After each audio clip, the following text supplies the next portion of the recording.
YS Jagan ఆప్తుడు Vijayasai Reddy రాజ్యసభకు కూడా రాజీనామా చేసి తనకు వైసీపీలో అవమానాలు జరిగాయని చెప్పి రిటైర్మెంట్ ప్రకటించారు. రాజకీయాలతో తనకు సంబంధం లేదని, ఇక తాను వ్యవసాయం చేసుకుంటానన్నారు. ఆయన ఇలాంటి ప్రకటన చేసి ఎన్నో రోజులు కాకముందే రాజకీయాలు మాట్లాడుతున్నారు.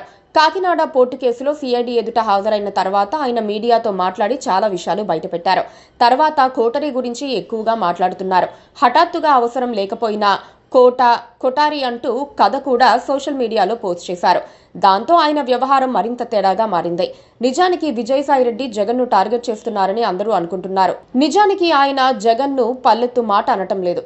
ఆయనను దేవుడు అని అంటున్నారు. ఆయన చుట్టూ ఉండే కొంతమంది నేతల్ని కోటరీ పేరుతో విమర్శిస్తున్నారు. వారిని తప్పించాలని అంటున్నారు. వారే తప్పులు చేస్తున్నారని అంటున్నారు. జగన్కు తెలియకుండా వారంతా తప్పులు చేసి ఆయనను ఇబ్బంది పెడుతున్నారని అంటున్నారు. ఇక్కడే విజయసాయిరెడ్డి లోగుట్టు రాజకీయమేంటో అర్థమైపోతోంది. జగన్మోహన్ రెడ్డి ప్రతిపక్ష పార్టీగా కూడా తన విధిని నిర్వర్తించలేకపోతున్నారు. తమకు ప్రతిపక్ష హోదా ఇవ్వలేదు కాబట్టి తాను పోరాడను అని అసెంబ్లీ జరుగుతున్న సమయంలో కూడా బెంగళూరులోనే ఎక్కువగా ఉంటున్నారు. ఇప్పుడు జగన్ మళ్లీ ప్రజాభిమానం పొందాలంటే జరిగిన అప్పులన్నీ ఆయన ఉద్దేశపూర్వకంగా చేసినవి కాదని ప్రజలకు చెప్పాలి. ఆ కోణంలోనే ఇప్పుడు విజయసాయిరెడ్డి ప్రణాళికా ప్రకారం విమర్శలు ప్రారంభించారని అంటున్నారు. జగన్మోహన్ రెడ్డి పరిపాలనా పరంగా తప్పులు చేయలేదని, చేసిన తప్పులు ఏమైనా ఉంటే అదంతా కోటరీ చేసిందన్న భావనను ప్రజల్లోకి వ్యాప్తి చేయడానికి విజయసాయిరెడ్డి కొత్త ప్రయత్నాలు చేస్తున్నారని చెబుతున్నారు. సజ్జల రామకృష్ణారెడ్డితో పాటు మరికొందరిని వదిలించుకునే ప్లాన్లోనే జగన్ రెడ్డి కోటరీ అంశాన్ని విజయసాయిరెడ్డి ద్వారా హైలైట్ చేస్తున్నారన్న అనుమానాలు వ్యక్తమవుతున్నాయి. జగన్కు తెలియకుండా కోటరీ కూడా ఏమీ చేయలేదు. జగన్ చెప్పిందే కోటరీ చేస్తుంది. బయట ఏం జరుగుతుందో జగన్కు తెలియదని చెప్పడం కంటే ఘోరమైన విషయం మరొకటి ఉండదు. తాను మంచివాడినని, ఇతరులే తప్పులు చేశారని వారి మీద తోసేసే వ్యూహంలో విజయసాయిరెడ్డి కీలక పాత్ర పోషిస్తున్నారని వైసీపీ వర్గాలు కూడా అనుమానిస్తున్నాయి.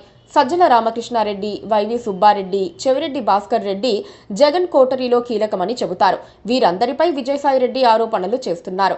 కాకినాడ పోర్టు స్కామ్లో కర్త, కర్మ, క్రియ వైవి సుబ్బారెడ్డి కుమారుడు విక్రాంత్ రెడ్డి అని చెప్పారు. సజ్జల అన్ని వ్యవహారాల్లోనూ కీలకమని కోటరీ అనే వ్యాఖ్యల ద్వారా చెబుతున్నారు. అయితే ఇప్పుడు జగన్ చుట్టూ ఉన్న చాలా మందిని పంపించేయడానికి విజయసాయిరెడ్డి ద్వారా పావులు కదుపుతున్నారని అంటున్నారు. విజయసాయిరెడ్డి ఇంతటితో అయిపోయిందని చెప్పడం లేదు.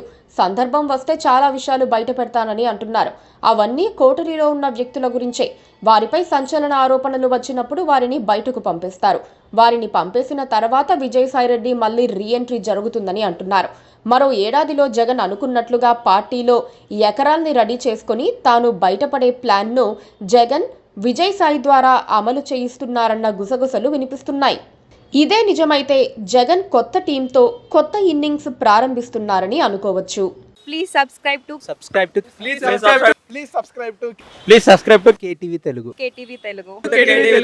KTV Telugu. KTV Telugu. KTV Telugu channel.